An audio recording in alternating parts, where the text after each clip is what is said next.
Hello दोस्तों, कैसे हैं आप सब लोग। आशा करती हूँ अच्छे होंगे। हमारी आज की कहानी का नाम है गृहलक्ष्मी। अरे सुभद्रा, क्या क्या बना रही हो इस बार दिवाली पर।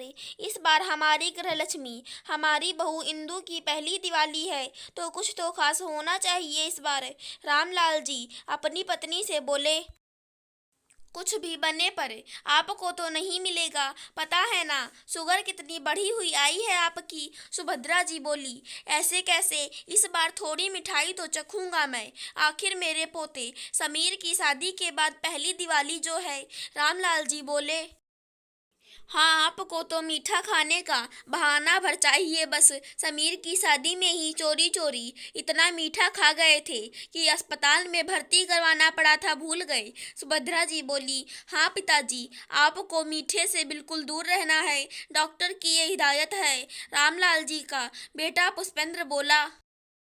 अरे बेटा, अब जिंदगी ही कितनी है, इसे तो जीने दो, क्यों तरस तरस कर मरूं। रामलाल जी बोले। कैसी बात करते हैं आप पिताजी, आपको तो अभी समीर के बच्चे खिलाने हैं। पुष्पेंद्र की पत्नी संध्या बोली। ऐसी जिंदगी का क्या फायदा बहू, जब मन मार मार कर जीना पड़े। खैर, तुम बनाओ पकवान और मिठाई, मैं तुम लोगों को खाते देख ही खुश हो लूंगा। रामलाल जी बोले और शाम की सैर पर निकल गए। रामलाल जी और सुभद्रा जी का भरा पूरा परिवार है। एक बेटा पुष्पेंद्र, उसकी पत्नी संध्या, एक बेटी विनीता जो पास के शहर में ही ब्याही है। पोती की भी शादी हो चुकी और अभी 4 महीने पहले ही पुष्पेंद्र के बेटे समीर की शादी इंदु से हुई है। एक हंसता खेलता परिवार है जिसमें बड़ों का आदर और छोटों से प्यार है। रामलाल जी जब वापस आए तो इंदु उनके लिए चाय लेकर आई। दादाजी, चाय पी लीजिए। आ बैठ बेटा, थोड़ी देर तुझे तेरे ससुराल की दिवाली कैसे मनती है वो बताता हूँ। पता है, जब तेरी दादी इस घर में आई थी तो कुल 15 बरस की थी, पर पकवान और मिठाई क्या गजब बनाती थी। दूर से ही उसकी खुशबू से मैं खिंचा चला आता था। रसगुल्ले, बर्फी, इमरती, साथ में नमक पारे, मठरी, कचौड़ी, आह क्या स्वाद होता था। रामलाल जी बोलते बोलते ही मानो चटकारे ले रहे हो पकवान के। हाँ दादाजी, मैं भी दादी जी के साथ मिलकर आज सब बनाऊंगी। उनके जैसा अच्छा तो नहीं बना सकती, पर सीखने की कोशिश करूंगी। इंदु बोली। पर बेटा, अब मुझे तो तेरी दादी और तेरे सास ससुर कुछ खाने नहीं देते।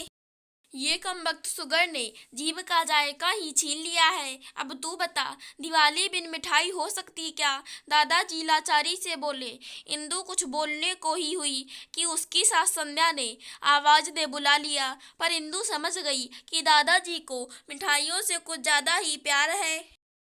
सभी औरतों ने मिलकर मिठाई और पकवान बनाए दिवाली के लिए। फिर इंदु और संध्या बाजार से सबके लिए कपड़े और अन्य सामान ले आई। दिवाली की शाम सभी तैयार हो पूजन में को बैठे इंदु का इंतजार कर रहे थे, जो रसोई में लगी हुई थी। दादाजी की निगाहें बार बार वहां रखी मिठाइयों पर जा रही थीं। थोड़ी देर बाद वो प्लेट में कुछ मिठाइयाँ लेकर आई तो सबने पूजा शुरू की। आरती के समय सभी आंख मूंदे थे कि दादाजी ने बर्फी उठाने को हाथ बढ़ाया। अरे कुछ शर्म करो, क्या बच्चों जैसी हरकतें कर रहे हो। ऐसे कोई चोरी करता है क्या मिठाई की। सुभद्रा जी उनका हाथ पकड़कर बोली। तुम ऐसे खाने नहीं देती तो क्या करूं। रामलाल जी बोले। खाने तुम्हारी भलाई के लिए नहीं देती, अभी चुपचाप पूजा करो, समझे। सुभद्रा जी बोली। पास खड़ी इंदु उस मीठी झड़प पर मुस्कुरा दी। लीजिए दादाजी प्रसाद। पूजा के बाद इंदु रामलाल जी को लड्डू देते हुए बोली। नहीं, मुझे नहीं खाना, ये है ना तेरी दादी, ये चिल्लाएगी मुझ पर। रामलाल जी इनकार करते हुए बोले। कोई नहीं चिल्लाएगा दादाजी, आप आज भी भर कर मिठाई खाइए, ये लड्डू और बर्फी सारे आपके हैं। इंदु मुस्कुराते हुए बोली। इंदु बेटा, क्या कह रही हो ये सब पिताजी के लिए जहर बराबर हैं। याद नहीं तुम्हारी शादी में कितनी तबीयत खराब हुई थी इनकी। पुष्पेंद्र इंदु से बोले। पापा जी, कुछ नहीं होगा, आप खाने दीजिए दादाजी को, क्योंकि मैंने ये सब शुगर फ्री बनाया है, खास दादाजी के लिए। इंदु ये बोल ही रही थी कि दादाजी ने फटाफट लड्डू उठा मुंह में रख लिया, मानो उन्हें डर हो कि उनके सामने से ये सब हटा ना लिया जाए। दादाजी की इस हरकत से सब हंस पड़े, पर इंदू की बात पूरी होते ही दादाजी की आंखों में आंसू आ गए। अरे दादाजी, क्या हुआ? खाइए ना मिठाई। इंदू उनके मुंह में बर्फी का टुकड़ा डालते हुए बोली। जीती रहे मेरी बच्ची, जो तूने इस बूढ़े के लिए इतना सोचा। रामलाल जी खुशी के आंसुओं से बोले। दादाजी, आप हमारे बड़े हैं, आपकी खुशी हमारी खुशी, और आपके बिन हम कैसे ये सब खा सकते थे। अब ये आंसू नहीं, चेहरे पर हंसी लाइए। वैसे भी बूढ़े होंगे आपके दुश्मन दादाजी, आप तो इतनी हैंडसम हैं। इंदू बोली। देख सुभद्रा, मेरी इंदू बहू सच में गृहलक्ष्मी है, जिसे सभी घर वालों की फिक्र है।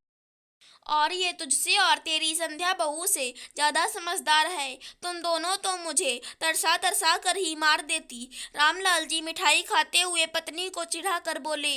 दादी जी ने चुपचाप पल्लू से अपने आंसू पोंछ लिए, जो शायद पति को खुश देख खुशी के थे। दादाजी इंदू को आशीर्वाद देते नहीं थक रहे थे। पुष्पेंद्र और संध्या को अपनी बहू पर गर्व हो रहा था, जो वाकई में गृहलक्ष्मी है और वो रिश्तों को सहेजना जानती है। समीर भी खुश था इंदू जैसी बीबी पाकर। अगर हमारी आज की कहानी पसंद आई हो तो चैनल को सब्सक्राइब करें। धन्यवाद दोस्तों।